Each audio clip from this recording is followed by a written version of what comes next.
नमस्ते मित्रों, RMB channel में आप लोगों का हार्दिक स्वागत है।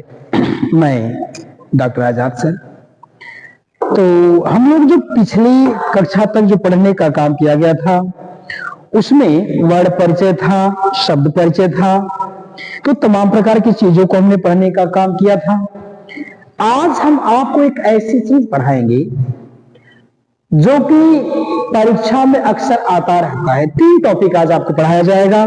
सुलेख का महत्व, अनुलेख का महत्व और श्रुतलेख, यानी सुलेख, अनुलेख और श्रुतलेख। तो आज 3 टॉपिक पे चर्चा आपसे किया जाएगा। तो आपकी पहली टॉपिक है सुलेख का महत्व। पहली टॉपिक है सुलेख का महत्व। ये आपकी पहली टॉपिक है, सुलेख का महत्व। इसमें ये कहना चाहता है कि सुलेख का क्या महत्व है। तो सुलेख का मतलब ये कहता है कि सुंदर लिखने की क्रिया को सुलेख कहते हैं। अब देखिए, उसने कहना चाहा है कि आज तो चलता है कि नहीं चलता, लेकिन पहले जो था ये प्राथमिक विद्यालयों में सुलेख लिखाया जाता था। तो सुलेख में क्या होता था कि एक ऐसे पतली वाली लिपि होती थी, उसमें सुक्ति परक वाक्य होते थे। तो इन्हीं 2 लाइनों को एक सुलेख की कॉपी आती थी जो ऐसा होती थी। तो इसको हम लोग या जो भी प्राथमिक विद्यालय में पढ़े हुए होंगे साथी मित्र, ये सभी लोग इसमें दोनों लाइनों में खूब चुन चुन करके, चारों लाइनों में खूब चुन चुन करके इसी को लिखने का काम करते थे। वह है सुलेख, यानी सुंदर लिखने की क्रिया को हम क्या कहते हैं, सुलेख कहा जाता है।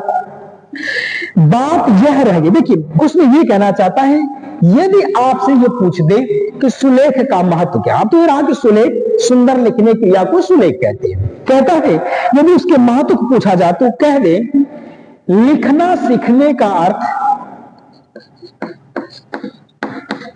लिखना सीखने का अर्थ, लिखना सीखने का अर्थ केवल इतना है, केवल इतना है कि इतना ही नहीं है, इतना ही नहीं है, बल्कि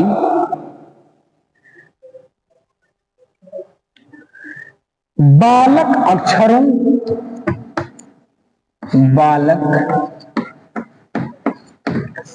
अक्षरों, शब्दों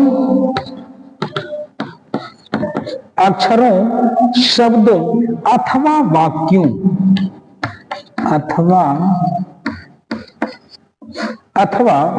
वाक्यों को लिखने लगे, वाक्यों को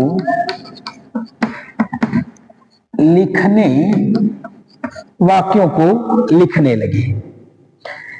यह भी आवश्यक होता है, अपितु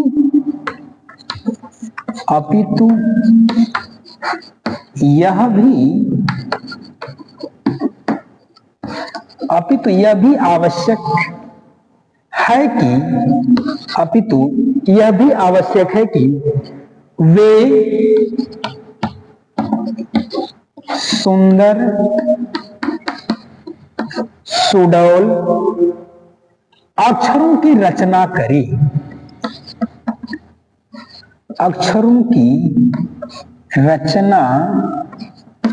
देखिए यहां पे ये कहता है कि लिखने का अर्थ केवल इतना नहीं है कि केवल लिखा जाए। कहता है लिखने का अर्थ ये होता है कि बालक सुंदर तथा सुडौल अक्षरों को बनाने का काम करे। सुंदर और सुडौल अक्षर जो लिखा जाता है उसे हम क्या कहते हैं, सुलेख कहते हैं। ये बात यहां कहता है। और इस बात पे, इसी बात को एक बार, इसी सुलेख के महत्व को दर्शाते हुए एक बार हमारे राष्ट्रपिता महात्मा गांधी ने कहा था राष्ट्रपिता महात्मा गांधी। राष्ट्रपिता महात्मा गांधी जी ने इस सुलेख के ऊपर उन्होंने एक प्रतिक्रिया दिया था। उन्होंने कहा था कि सुलेख मैं नहीं जानता, उन्होंने कहा था कि मैं नहीं जानता हूं, मैं नहीं जानता हूं कि मुझ में यह विचार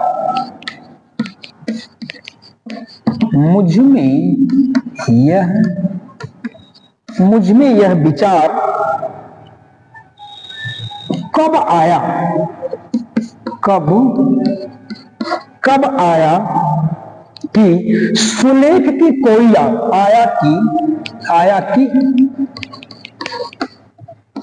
सुलेख की कोई आवश्यकता नहीं, सुलेख की कोई आवश्यकता नहीं है। एक किताब में राष्ट्रपिता महात्मा गांधी जी ने अपने वक्तव्य को, अपने विचार को रखी थी। उन्होंने कहा था कि मैं नहीं जानता कि मुझ में यह विचार कब आया कि सुलेख का हमारे दैनिक जीवन में या शिक्षा में कोई भी रोल नहीं है, कोई महत्व होने का काम नहीं किया हुआ था, उन्होंने कहा था। लेकिन उन्होंने कहा था कि मैं नहीं जानता कि मुझ में यह विचार कब आया कि सुलेख शिक्षा का कोई आवश्यक अंग नहीं होता है। लेकिन उनको यह बात तब समझ में आई कि जब दक्षिणी अफ्रीका में, कहता है जब दक्षिणी अफ्रीका में मैंने एक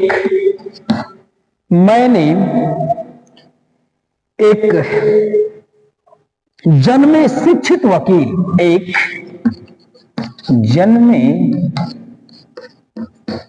शिक्षित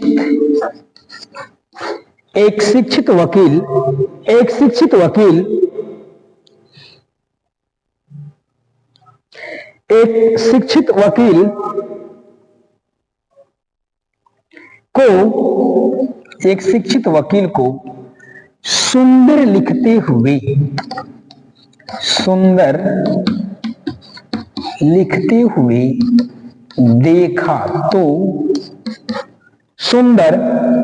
हुए देखा तो मुझे अपनी लिखावट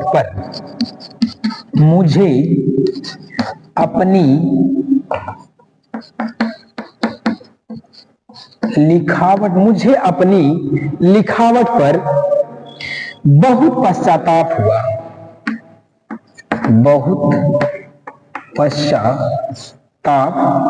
हुआ। मुझे बहुत पश्चाताप हुआ और मैं उस गलती को सुधारने का प्रयास करने के लिए सोचा, तब तक समय बहुत निकल चुका था। ये महात्मा गांधी जी खुद से अपनी आप बीती कहते हैं। ऐसी चीज मैंने देखा, एक दक्षिण अफ्रीका में जन्मा हुआ बालक, वह जन्मा शिक्षित वकील, बहुत सुंदर लिखने का काम करा, तो मुझे मेरी खुद की लिखावट पर देख करके एक हमें लज्जा आने का काम किया और तब तक अपनी हैंडराइटिंग को हम सुधारने का काम करते तो समय मेरा निकल चुका था। यह है सुलेख का महत्व। आपने समझा सुलेख के महत्व को। अब हम दूसरी टॉपिक आपके सामने रखते हैं, अनुलेख का महत्व।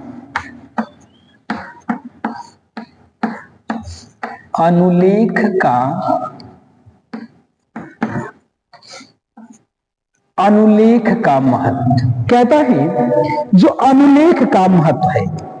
अब यहां यह है कि अनुलेख, देखो सुलेख को आपने जाना, सुंदर लिखने की क्रिया को सुलेख कहते हैं, या अक्षरों का सुंदर और सुडौल लिखना ही सुलेख होता है। दूसरी बात कहता है अनुलेख, देखिए ये टॉपिक आने वाले निश्चित पेपर में आपके देता है।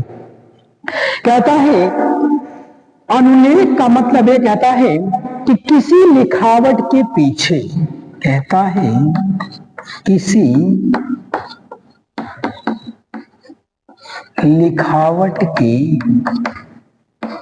किसी लिखावट के पीछे या बाद में, पीछे या बाद में लिखना अनुलेख माना जाता है। लिखना अनुलेख माना, अनुलेख कहता है कि किसी लिखावट के पीछे या बाद, कहता है जैसे कोई चीज लिख दी गई हो और उस लिखने के बाद हम लिख रहे हो, उसके बाद उसे हम क्या कहते हैं, अनुलेख कहते हैं। लिखने के बाद जो कुछ लिखने का काम किया जाता है उसे हम अनुलेख कहते हैं। और दूसरी बात कहता है कि जब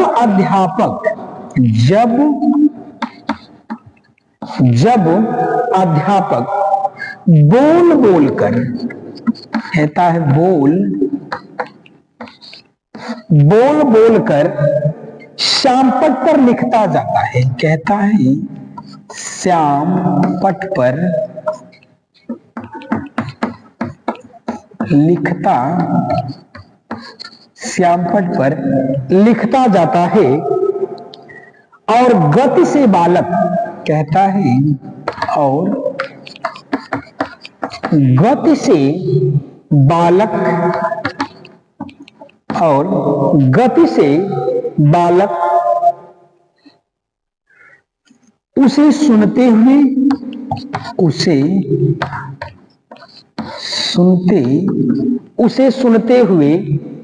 सुनते हुए लिखता है,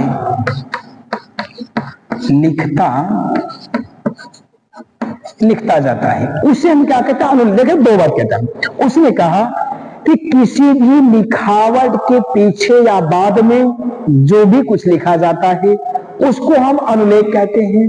दूसरी बात कहता है जब अध्यापक बोल बोलकर श्यामपट पर लिखता जाता है और छात्र सुन करके उसी गति के साथ लिखने का काम करते हैं, उसे हम क्या कहते हैं, अनुलेख कहते हैं। उसे हम अनुलेख कहते हैं। और अगली बात कहता है वह, अनुलेख के लिए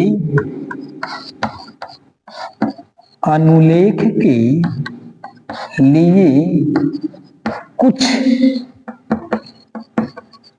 कापियां,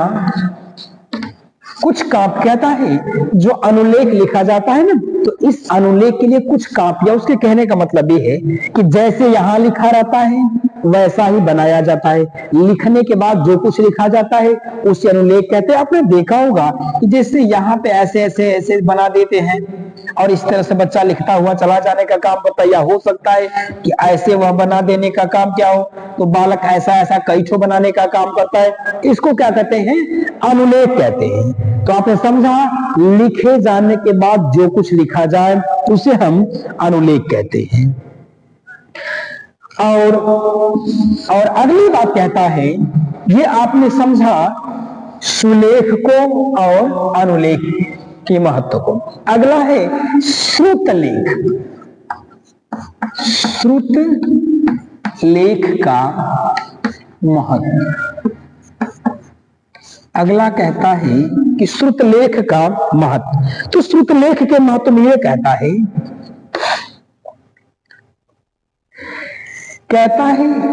यह साधन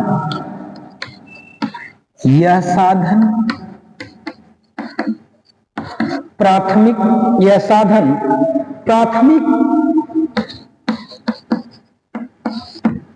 कक्षाओं में, यह साधन प्राथमिक कक्षाओं में प्रयुक्त होता है।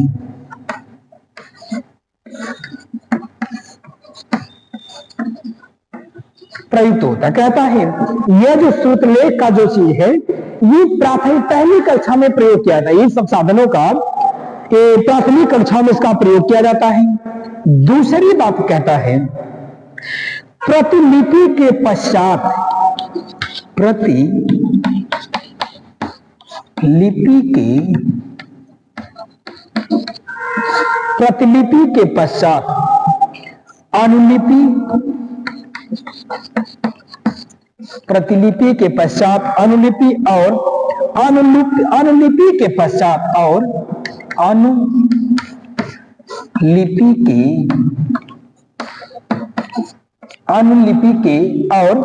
अनुलिपि के पश्चात श्रुतलेख का क्रम आता है।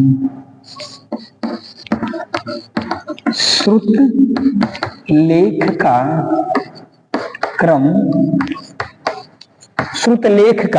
क्रम आता है। तो कहता है कि यह साधन प्राथमिक कक्षाओं में प्रयुक्त होता है, पहली बात। दूसरी बात कहता है कि प्रतिलिपि के पश्चात अनुलिपि और अनुलिपि के पश्चात श्रुत लेख का क्रम आने का काम करता है। और तीसरी बात इसमें कह रखा है, श्रुतलेख का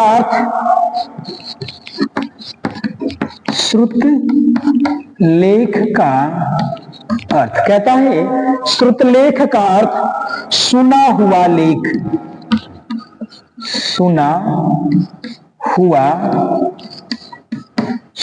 हुआ लेख।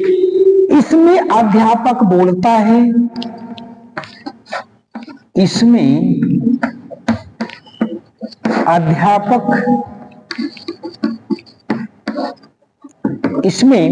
अध्यापक बोलता है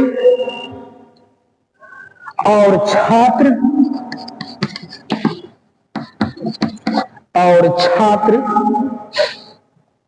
सुनकर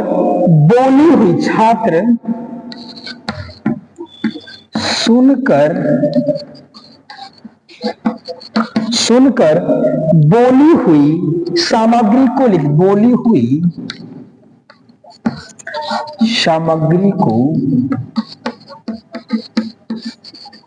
सामग्री को लिखता है।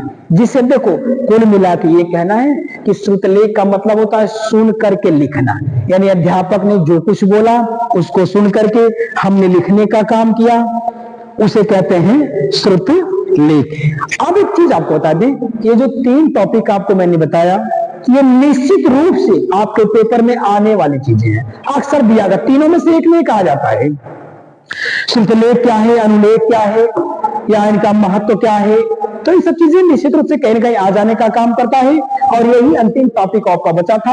एक चीज और बचा, मैं उसको आगे आपको पढ़ा दूंगा। और लगभग आपके पास समय बहुत ही कम है, इसलिए आप लोग जितना भी आपको मैटर दिया गया है, उस मैटर को आप लोग ज्यादा समय देकर ये पढ़ने का काम करें, और अगली कक्षा में पुनः मुलाकात होने का काम करेगी। तब तक के लिए धन्यवाद। जय भारती, जय विद्यार्थी।